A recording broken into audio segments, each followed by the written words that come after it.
Hoy se cumplieron además 22 años de la muerte de George Harrison. ¿Por qué es tan querido a pesar de lo excéntrico que es? Pues por muchas razones, porque era un gran guitarrista primero, aunque encontró su voz al final de su vida, o en la segunda mitad de su vida, en la guitarra de slide, que nunca tocó con los Beatles que yo recuerde.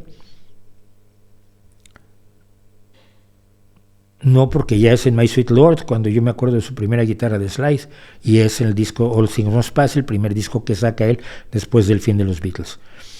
Pero primero que nada era un gran compositor. Lo que pasa es que compuso menos porque no cabían más canciones de él en los discos de los Beatles, donde el atractivo principal era la dupla de compositores de Lennon y McCartney. Tercero, era un tipo entrañable para la gente que lo rodeaba, y era aficionado a muchas cosas donde tenían grandes grupos de gente que lo quería mucho. Por ejemplo, la Fórmula 1, él era un gran aficionado a las carreras, esto se sabe poco. Luego hizo una de las mejores, si no la mejor superbanda de la historia. Las superbandas son las bandas que reúnen a 3 o 4 grandes estrellas de distintos grupos en una banda. Y esto se hizo muchas veces simplemente por afán comercial.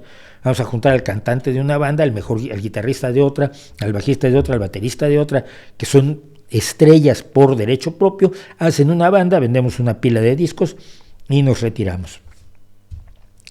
Pero la mejor superbanda para mí de la historia es Traveling Wilburys.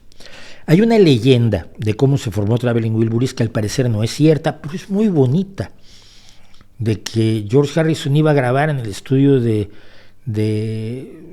Bob Dylan, y allí estaba el de Electric Light Orchestra, ahora no me acuerdo su nombre, lógico, yo olvido nombres, es mi profesión, porque él fue productor, de hecho es el que acaba de producir, el que producía muchas cosas de los Beatles, produjo posteriores a la desaparición de los Beatles, produjo a George Harrison para producido a Paul McCartney, intervino en la producción de la reciente canción, ya cambié el nombre, de la reciente canción de Now and Then de los Beatles, y él estaba allí, pero George Harrison se había dejado su guitarra con Tom Petty, entonces fue a recoger la casa de Tom Petty, le dijo, ¿no quieres venir? Voy a grabar una cosa.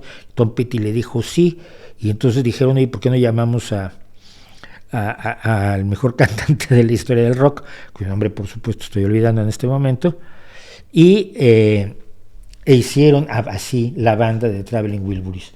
Pero pues obviamente esto no puede haber sido así. Empezaron a cantar juntos y dijeron, ay, mira qué bien, vamos a seguir. No suena lógico, pero de todos modos me parece la mejor banda. Estuvo formada por George Harrison, Jeff Lynne, el líder de Electric Light Orchestra y un productor de nivel altísimo, así, o sea, más que reconocido, aunque Electric Light Orchestra es una maravilla de grupo, él es más reconocido por trabajo que ha hecho después como productor. Tom Petty, que es, yo creo, un infravalorado del rock, un hombre que escribe Free Falling, un hombre que escribe You Belong Among the Wild Flowers, es un monstruo del rock que no está tan reconocido como debería, creo yo. Roy Orbison, la mejor voz de la historia del rock. Bob Dylan y Jim Kellner en la batería. Luego intervinieron otras personas, pero en realidad la banda eran ellos 5. E hicieron cosas absolutamente memorables. Y esa es una parte más de George Harrison. Luego George Harrison es el que es muy amigo de los Monty Python, y los Monty Python no tienen, la productora que les iba a hacer la vida de Brian, cuando leyó el guión dijo, esto lo va a hacer a tu abuela, porque nosotros no nos arriesgamos a hacer la vida de Brian. Y uno de los miembros de Monty Python, no me acuerdo cuál de todos ahora, creo que Michael Palin era el que era muy amigo de George Harrison, le llevó el guión. George Harrison lo leyó una noche y al día siguiente les dijo, yo pago la película. ¿Cómo que tú pagas la película? Sí. Yo voy a financiar la película, mira, hacemos una productora de cine, hipoteco mi casa y así tenemos dinero en efectivo. porque claro, George Harrison tenía una gran cantidad de dinero, pero no en efectivo, todo lo tenía y lo tienen en inversiones. Él y McCartney y Ringo Starr y todos los rockeros no tienen una caja fuerte llena de billetes. Entonces hipotecó su casa para tener el efectivo para pagar La vida de Brian. Y le preguntaron, ¿pero por qué vas a pagar tú, a arriesgarte a perder un pastonorrón en una locura de Monty Python? Y dijo, pues es que quiero ver la película, entonces pago 5 millones de libras por ver una película. Dicen que es la entrada de cine más cara de la historia. Todo eso va conformando a un George Harrison entrañable, a un George Harrison capaz de escribir While My Guitar Gently Weeps o Something. No es un segundón, que lo puede haber parecido en los Beatles, pero en los Beatles podía parecer segundón también Ringo Starr, y no lo es.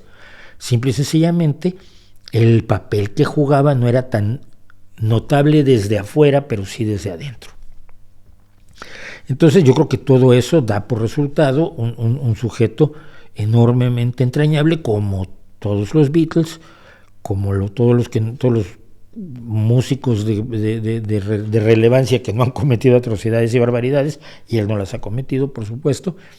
Y yo creo que es muy razonable que 22 años después nos sigamos acordando de George, que además pues, murió de un cáncer increíblemente, viviendo una vida lo más sana del mundo desde que se hizo Hare Krishna y sus búsquedas espirituales y demás, pero yo creo que debe ser recordado. Y si no han escuchado ustedes a Traveling Wilburys, escuchen a Traveling Wilburys, es impresionante el grupo.